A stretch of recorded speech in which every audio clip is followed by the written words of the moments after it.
este contribuyente me hacía algunas cuestionantes precisamente de lo que es la nómina, ¿no? En el caso de esta persona, pues estaba muy interesado en un servicio de outsourcing y pues yo por aquí fui anotando algunas de las cuestionantes que él tenía para platicarlas de aquí poco a poco, ¿no? Una de las dudas que más tienen los empresarios en cuanto a la nómina es el outsourcing, el uso de un outsourcing, si realmente les puede ayudar a disminuir esta carga que pues sabemos que la nómina es una de las gastos más fuertes que tiene la empresa, ¿no? Como tal.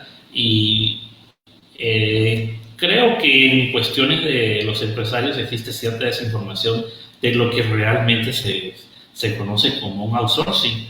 El outsourcing pues es la tercerización de alguna actividad, no necesariamente la parte de laboral o la parte de la nómina, ¿no?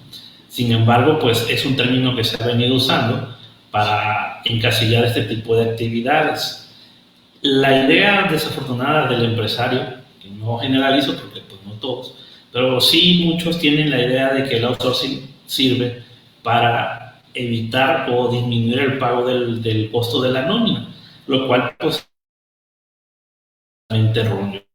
Incluso sabemos que el costo del outsourcing, de tercerizar la nómina, es un costo mucho más elevado de lo que tendría si la nómina fuera por la empresa. Y esto es entendible porque las empresas que ofrecen este tipo de servicios y que realmente tienen todo en orden, pues es obvio que nos van a incluir el costo de los servicios legales, los servicios laborales, y por supuesto el pago de las cuotas obreras patronales, retenciones de ISR y por supuesto una comisión por la administración de la nómina.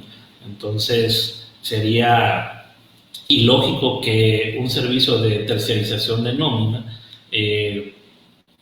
fuera más económico o resultara más económico para la empresa, ¿no? Digo, independientemente de que pues, se andan haciendo cosas que no se deben, pero bueno, eso ya es otro tema, ¿no? Entonces, sí noté que realmente existe esa que realmente en busca de disminuir el impacto de la nómina van buscando este tipo de actividades que realmente pues no tienen cierto sustento legal, ¿no?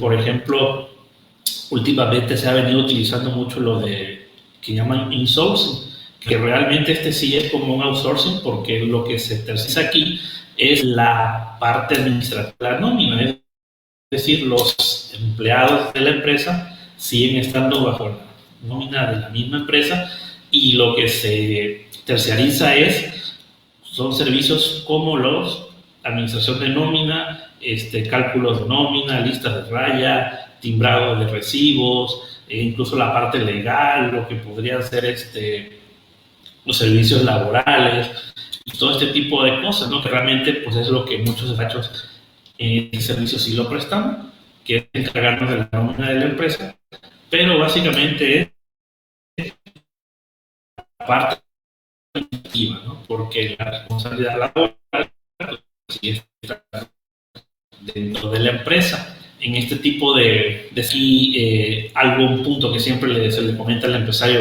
a considerar es el siguiente, ¿no?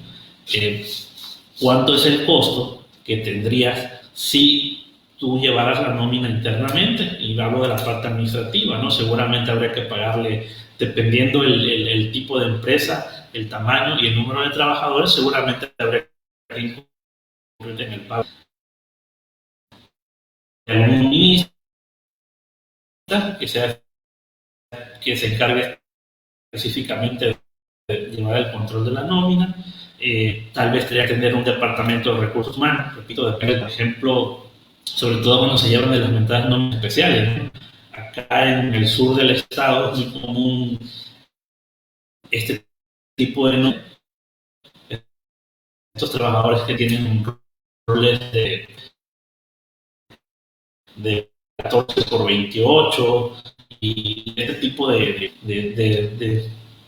jornadas laborales que incluso muchas veces superan las 8 horas diarias, ¿no? Entonces, Cuando se tiene este tipo de nómina, hay que analizar bien cuál es el costo que esto va a implicar y tal vez sea probable deshacerse de toda esa parte de los cálculos, de la parte fiscal, de la nómina, de la parte laboral, para encargarse de algún despacho que realmente sepamos de este tipo de cosas y ahí tal vez pudiera ser más viable, que es lo que realmente conlleva un servicio de outsourcing laboral como tal.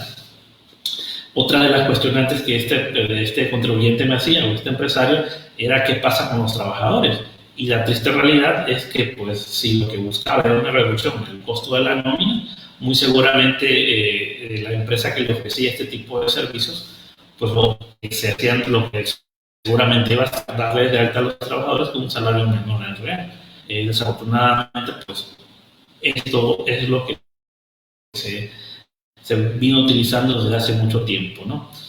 Por otro lado, yo le comentaba que desafortunadamente el hecho de que su nómina la pasara a otra empresa que le prestara el servicio, pues no lo eximía de la responsabilidad solidaria. Es decir, en caso de de la demanda de algún trabajador, si la empresa contratante no se hacía responsable, pues seguramente iban a terminar requiriéndole este tipo de soluciones a la empresa, a esta empresa, ¿no? Entonces no hay una certeza jurídica de que la empresa que preste el servicio vaya a absorber todos los gastos, ¿no? De hecho, recuerdo que en algunas de las empresas de las propuestas que nos habían presentado algunas empresas que habían cotizado este tipo de servicios de tercerización de nómina, recuerdo alguna vez haber visto en una de estas outsourcing que dentro del contrato que se iba a firmar se proponía, o más bien se plasmaba, que los primeros 6 meses cualquier riesgo laboral iba a ser a cargo de la empresa contratante.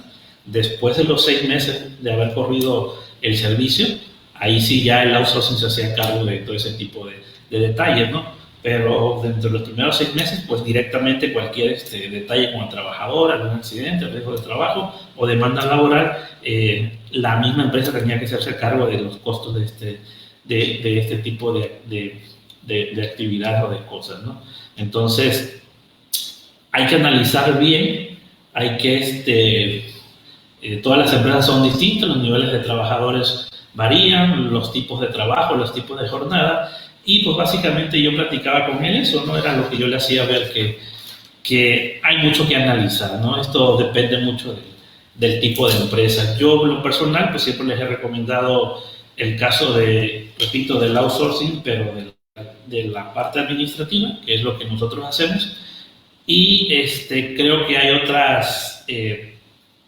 otras maneras de ir disminuyendo un poco la carga de la nómina en las empresas, ¿no? Por ahí a veces se hacen previsiones sociales, ¿no? Planeaciones de previsión social que pues van disminuyendo poco a poco sobre todo la parte de la cuota obrera patronal, y pues esto se hace dentro de la legalidad, ¿no? Dentro de la normativa, ¿no? Aquí no se hacen simulaciones, mucho menos se le afecta directamente o se le baja directamente el salario al trabajador, ¿no? Entonces, pues sí, esta parte de la previsión social normalmente es algo pesado porque hay mucho que analizar, hay mucho que estudiar de la nómina para poder plantear un sistema acorde a las necesidades de la empresa, ¿no? Pero bueno, básicamente esta era una pequeña plática que yo tuve con él, ya le hacía ver todo ese tipo de detalles y pues ya él seguramente tomará la decisión que más le convenga, ¿no? Y bueno, pues una vez dicho lo anterior, ¿no? Vamos a retomar el tema de la sesión pasada, que era precisamente de los conceptos que integran la nómina. La vez pasada, si no mal recuerdo, nos quedamos en la prima vacacional y hoy vamos a continuar con la parte de los días de descanso, que es otro concepto muy común que he visto o que hemos calculado entre las nóminas y que a veces también existe confusión aquí, ¿no? Sobre todo, esto es una de las cosas que más cuestionan los trabajadores a la empresa, de cuánto es lo que les deben de pagar si laboraron en un día de descanso obligatorio, ¿no? Lo primero que hay que tener en cuenta es que la Ley Federal del Trabajo va a distinguir dentro de dos tipos de descansos obligatorios. Uno, que sería el descanso semanal, que es el que nos dice que por cada 6 días de trabajo el empleado debe tener derecho a un día de descanso.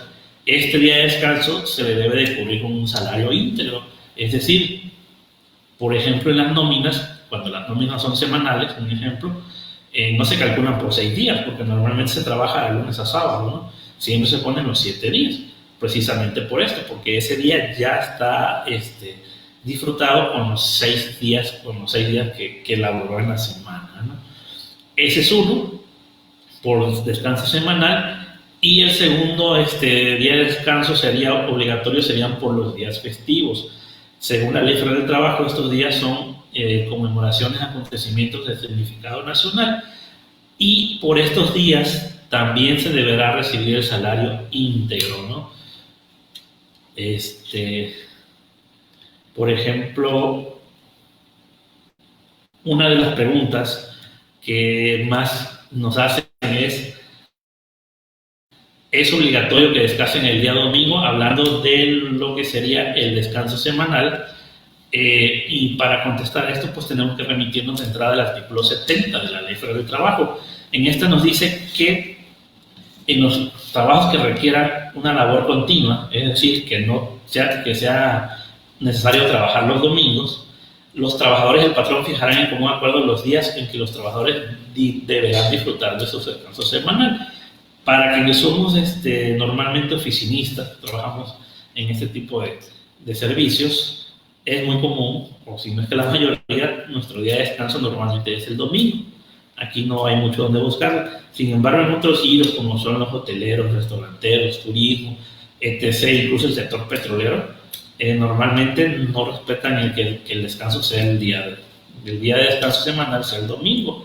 Normalmente el día de descanso es entre semana.